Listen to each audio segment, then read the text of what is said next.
নমস্কার বন্ধুরা, সুকন্যা হোম কিচেনে আপনাদের সবাইকে স্বাগত। আজকে আমি তাওয়াতে ডিম ছাড়া নিরামিষ কেক আপনাদের সঙ্গে শেয়ার করব। কেক আমাদের সবারই পছন্দ, জন্মদিন হোক বা ভ্যালেন্টাইন্স ডে। তো চলুন ভিডিওটা আপনাদের সঙ্গে শেয়ার করি। ভালো লাগলে অবশ্যই আমার চ্যানেলটিকে আপনারা সাবস্ক্রাইব করে রাখবেন আর লাইক কমেন্ট শেয়ার করতে একদম ভুলবেন না। তো চলুন দেখতে থাকুন ভিডিওটা। এখানে আমি একটা বড় বাটি নিয়ে নিয়েছি।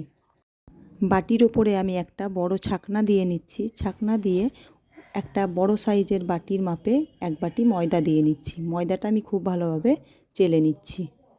ময়দাটা কিছুটা চেলে আমি সেট করে নিলাম। নেওয়ার পরে আমি অর্ধেক বাটির পরিমাণে গুঁড়ো দুধ আর চিনির গুঁড়ো দিয়ে নিলাম। এই চিনির গুঁড়ো আর গুঁড়ো দুধটাকেও খুব ভালোভাবে আমি চেলে নিচ্ছি। ছোট এক চামচ বেকিং পাউডার আর ছোট এক চামচ বেকিং সোডা, এটাকে আমি খুব ভালোভাবে চেলে নেব। সমস্ত উপকরণগুলিকে ছাঁকনি থেকে একটা স্প্যাচুলার সাহায্যে নাড়িয়ে চাড়িয়ে আমি খুব ভালোভাবে চেলে নিচ্ছি। এতে সমস্ত উপকরণগুলি খুব ভালোভাবে মিশে যাবে এবং যে বড় দানা থাকছে সেটা আমি ফেলে দিচ্ছি। আবারও আমি একটা স্প্যাচুলার সাহায্যে খুব ভালোভাবে আবারও মিশিয়ে নিচ্ছি। এটা খুব ভালোভাবে মিশিয়ে নিচ্ছি। কেক বানানোর জন্য উপকরণের মাপগুলি যদি সঠিক হয় তবে কেক অবশ্যই ভালো হবে। তো সমস্ত উপকরণগুলি মেশানো আমার হয়ে গেছে, আমি এটা এবার সরিয়ে রেখে দিচ্ছি। এখন আমি এবার দুধটা তৈরি করে নেব। ওই জন্য একটা বড় কাচের বাটিতে যে বাটির পরিমাণে ময়দা নিয়েছিলাম ওই বাটির মাপেই আমি হালকা এক বাটি উষ্ণ গরম দুধ নিয়ে নিয়েছি আর দিয়ে দিচ্ছি 2 চামচ মতন রিফাইন অয়েল তেল। আমি এটাকেও খুব ভালোভাবে মিশিয়ে নিচ্ছি। আপনারা চাইলে এখানে ঘিও ব্যবহার করতে পারেন, আমি এখানে রিফাইন অয়েল ব্যবহার করেছি কারণ কেকটা খুব ভালো হয়।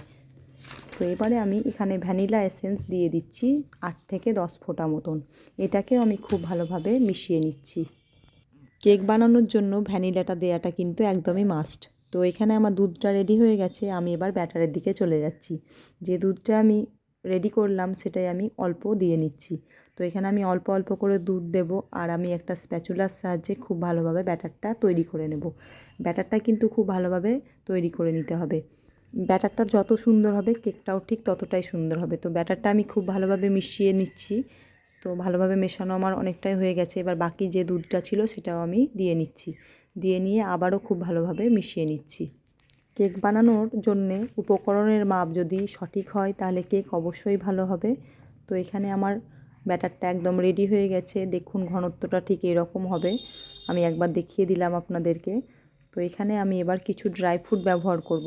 তো এখানে আমি আগে থেকে কুচনো করে রাখা কাজু বাদামের কুচি করে রেখেছিলাম, এটাকে দিয়ে নিলাম আর দিয়ে নিচ্ছি কিশমিশ কুচি।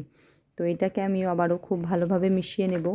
ড্রাই ফ্রুট দেওয়াটা কিন্তু একদমই অপশানাল। তো এখানে আমি খুব ভালোভাবে মিশিয়ে নিচ্ছি। এখানে আমার মেশানো হয়ে গেছে। এবারে আমি যে বাটিতে কেক বানাবো সেই বাটিতে আমি সাদা তেল দিয়ে নিচ্ছি।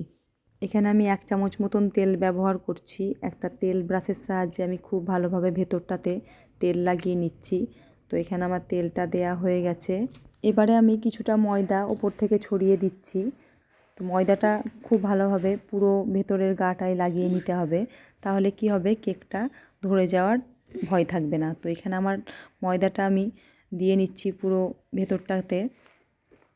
তো দেখতেই পাচ্ছেন আমি কিভাবে ময়দাটা দিয়ে নিচ্ছি। ময়দাটা আমার দেয়াটা প্রায় অনেকটাই হয়ে গেছে। এবারে আমি যে ব্যাটারটা বানিয়ে রেখেছিলাম এটার মধ্যে আমি ঢেলে নিচ্ছি। এখানে আমি একটা স্প্যাচুলার সাহায্যে বাকি ব্যাটারটাকে আমি ঢেলে নিলাম। ঢেলে নিয়ে হাতে করে নাড়িয়ে নাড়িয়ে আমি এটাকে সেট করে নিচ্ছি। এখানে কাজু বাদাম আর কিশমিশ দিয়ে নিচ্ছি। আপনারা চাইলে অন্য কিছু ফ্রুট ব্যবহার করতে পারেন। তো এখানে আমার দেয়াটা প্রায় অনেকটা হয়ে গেছে কাজু বাদামগুলো। তো কিশমিশগুলোকেও আমি দিয়ে নিচ্ছি। দেখুন দেখতে কতটা সুন্দর হয়েছে। তো এবারে চলুন কেক বানানোর দিকে। তো এখানে আমি একটা তাওয়া নিয়ে নিয়েছি। তাওয়াটাকে আমি খুব ভালোভাবে গরম করে নিচ্ছি। তাওয়াটা আমার গরম হয়ে গেছে। এবারে আমি বাটিটা বসিয়ে নিচ্ছি। আমি এখানে একটা ঢাকনা দিয়ে নিলাম। আমি 45 থেকে 50 মিনিট পর ফিরে আসছি। আমি 50 মিনিট পর আপনাদের সামনে ফিরে এলাম। তো দেখুন বাটিতে আমি দেখাচ্ছি কেকটা কতটা সুন্দর হয়েছে এবং নরমও হয়েছে। তো দেখুন আমি এখানে একটা টুথপিক নিয়েছি। টুথপিকের সাহায্যে আপনাদেরকে দেখাচ্ছি কেকের গায়ে কোনো দানা লেগে নেই। তো দেখতেই পাচ্ছেন কেকটা একদম হয়ে গেছে। তো এখানে এভাবে অবশ্যই আপনারা একবার তাওয়াতে দেখবেন কেক বানিয়ে, অবশ্যই আপনাদেরও ভালো হবে। ভালো লাগলে আমার চ্যানেলটিকে আপনারা সাবস্ক্রাইব করে রাখবেন আর লাইক কমেন্ট শেয়ার করতে ভুলবেন না। তো দেখুন আমি এটা ঠান্ডা করার জন্য 1.5 থেকে 2 ঘন্টা পর ফিরে এলাম।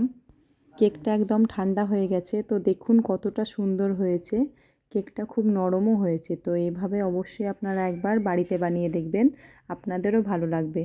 আর ভালো লাগলে অবশ্যই আপনারা লাইক কমেন্ট শেয়ার করবেন, আমার চ্যানেলটিকে আপনারা সাবস্ক্রাইব করে রাখবেন। তো দেখুন কেকটা কতটা নরম হয়েছে। তো দেখা হবে আবার নতুন কোনো ভিডিওতে, ততক্ষণে ভালো থাকবেন, সুস্থ থাকবেন। ধন্যবাদ।